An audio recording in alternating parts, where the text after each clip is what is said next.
본 챕터는 실제 사례, 보험 갱신과 가족 방문 시 보험 상담 절차 설명입니다. 잘 듣고 업무에 도움이 되시길 바랍니다. 갱신은 계속 버리는 거거든요. 갱신과 비갱신의 차이를 모르시는 분들이 많은데요. 지금은 보험료가 5만 원, 10만 원이지만 10년 뒤에는 이게 최소한 50% 이상 최대 100% 올라가잖아요. 그러면 5만 원이 10만 원이 될 수 있고 10만 원이 15만 원, 20만 원 될 수 있단 말이에요. 갱신은 10년 납, 10년 납부하고 갱신이란 말은 보험료가 올라간다는 소리예요. 그러면 또 10년 내 끝나는 게 아니라 다시 또 올라간 금액으로 또 시작합니다. 또 시작하고 또 오른 금액으로 또 시작합니다. 그러면 갱신은요? 죽을 때까지 돈을 내야 돼요. 죽을 때까지 살아서 내가 보장받으려면 보험료를 내야 유지를 해야 보장받을 거 아닙니까? 죽을 때까지 보험료를 내야 합니다. 그치만 저는 이렇게 안 합니다. 한 20년만 내고 나머지는 보장만 받습니다. 보험료 안 냅니다. 보험료도 안 올라갑니다. 고객님 같은 경우 보험료가 75만 3천 원이거든요. 고객님께서는 80만 원, 90만 원 이상 납입하실 수도 있으세요. 암과 뇌혈관 질환 관련 보험비와 진단비 구성 설명 및 담보별 갱신 구성비를 찾는 설명입니다. 잘 듣고 업무에 도움이 되시길 바랍니다. 암 진단비 7천만 원이 있고 소외감은 제외잖아요. 그렇죠? 제외에 있고 근데 갱신이에요. 이게 갱신이라는 거 보이시죠? 암은 이제 5천만 원이랑 2천만 원에서 이렇게 7천만 원 가입되셨는데요. 요거는 소외감, 유사암 제외로 3천만 원이고 모든 암은 2천만 원이다 라고 보시면 되세요. 그럼 저는 그냥 기본 2천만 원 보험이 있다라고 생각을 해요. 그런데 갱신이잖아요. 75세 만기예요. 이번에 15년마다 갱신, 이번 75세 된 보험료가 또 배로 올라가요. 지금 64세잖아요. 이제 10년 남았어요. 그쵸?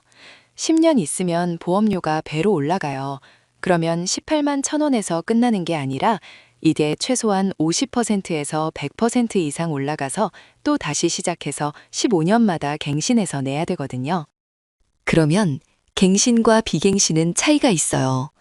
요즘에 비갱신형으로 해지환급금 미지급형이라고 나온 게 있어요. 해지환급금 미지급형과 갱신이 있으면 저는 해지환급금 미지급형 비갱신으로 해주거든요. 뭐냐 하면 갱신은 지급환급금이 요렇게 있다가 처음에는 없지만 요렇게 쌓이다가 다시 없어져요. 갱신될 때는 환급금 미지급은 20년 납은 20년 동안은 없어요. 근데 20년째 때 납입하고 나면은 그 뒤에는 최소한 30% 이상 이렇게 나오거든요. 그러면 이따가 없어지는 게 좋습니까? 아니면 지금은 없지만 나중에 생기는 게 좋습니까? 나중에 생겨서 노후 자금으로도 용돈으로 쓸 수도 있어요. 암은 어느 정도 있으시지만 뇌는 뇌혈관 진단비 500만 원밖에 없잖아요. 허혈성도 500만 원밖에 없잖아요. 그럼 허혈성에서 보험금을 못하는 것들이 많아요. 예를 들면 여기서 안 나오는 게 부정맥 진단비가 안 나오거든요. 심방세동도 들어보셨죠? 가슴이 막 두근두근 뛰고 벌렁벌렁해요. 그래서 병원에 가서 MRI 찍고 그러면 대부분 부정맥 진단을 받아요. 고객님은 없거든요. 그러면 안 나와요, 여기서. 그래서 추가로 해서 부정맥 진단비를 준비하셔야 되시고 최소한 요 정도는 들어야 안심하고 치료받으시죠. 허혈성도 급성 허혈성이 있고 만성 허혈성이 있고 여기 안에서 나오는 게 급성 심근경색 나오고 그 다음에 여기서 받을 수 있는 게 협심증 진단이 나올 수 있거든요. 협심증은 혈관이 좁아지는 거예요. 그러면 여기서 안 나오는 부정맥 진단비만 따로 추가로 또 이렇게 하면 되는데 진단비 500만 원. 고객님은 총 보험료가 75만 3천 원이지만 뇌혈관 진단받든 허혈성을 받든 500만 원밖에 안 나오면 억울하지 않겠어? 차라리 이거 1년 동안 저금하면 훨씬 낫다고 봐요. 맞잖아요? 수술은 할 수도 있고 안 할 수도 있고 근데 고객님은 수술비가 2,300만 원씩 있거든요. 수술은 할 수도 있고 안 할 수도 있는데 진단은 진단만 받으면 바로 주는데 이걸로 넣었어야 되는데 거꾸로 되어 있거든요, 지금. 그러면 제가 첫째, 실손 의료비가 제일 중요하다 했고 두 번째는 진단비가 중요합니다. 암은 암이 안 걸리면 어쩔 거예요? 암 진단비만 많이 있잖아요. 암이 안 걸리고 뇌질환이 오면 500만 원밖에 못 받아요. 그래서 이 부분을 고쳐주셔야 되고요. 간병보험 보장 내용과 한도에 대한 설명입니다. 잘 듣고 업무에 도움이 되시길 바랍니다. 입원 일당도 저는 크게 중요하지 않아요. 대신에 간병보험으로 입원 일당을 충족하시는 게 좋아요. 왜냐? 나이가 50대가 지나고 60이 넘어가면 질병 입원 일당 10,000원 하려면 보험료 10,000원이 넘어요. 그래서 이 보험료를 굳이 여기다가 넣은 것보다 간병보험을 넣어서 대체를 하셔요. 24년도에 가입한 20년 만기 간병보험은 일당 지원 방식이며 10년 갱신형 간병보험은 하루 3만 원 한도로 제한되어 실제 간병 기간에 부족할 수 있어요.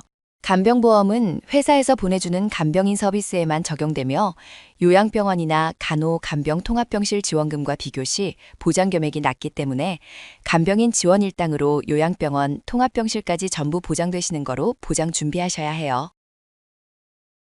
운전자 보험 보장 내용과 보험료 설명입니다. 잘 듣고 업무에 도움이 되시길 바랍니다. 운전자 보험은 골절 70만 원, 20만 원.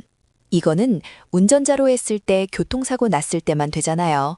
그러면 기본 골절은 70만 원, 상해 수술비는 100만 원이에요. 그 다음에 이제 보면 부상치료비 50만 원 있고요. 교통으로 해야지 10,000원이잖아요. 보장에 비해 보험료를 너무 많이 내시는 거고요. 운전자 보험을 2개 넣고 계시는 것도 정리가 필요한 부분입니다.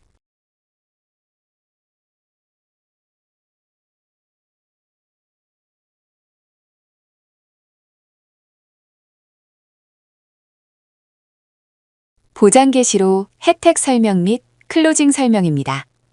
잘 듣고 업무에 도움이 되시길 바랍니다. 모든 암은 모든 회사가 90일이 지나야지 보장이 시작되지만 해지 감액이 없는 상품이 있어요. 이 상품은 90일만 지나면 바로 100% 보장되거든요. 나이가 70세가 넘으신 분들은 하루가 우리 젊은이들의 한 달, 1년이거든요. 1년, 5년, 10년이 되거든요. 하루가 무서워요. 자고 나면 어떻게 될지 몰라요.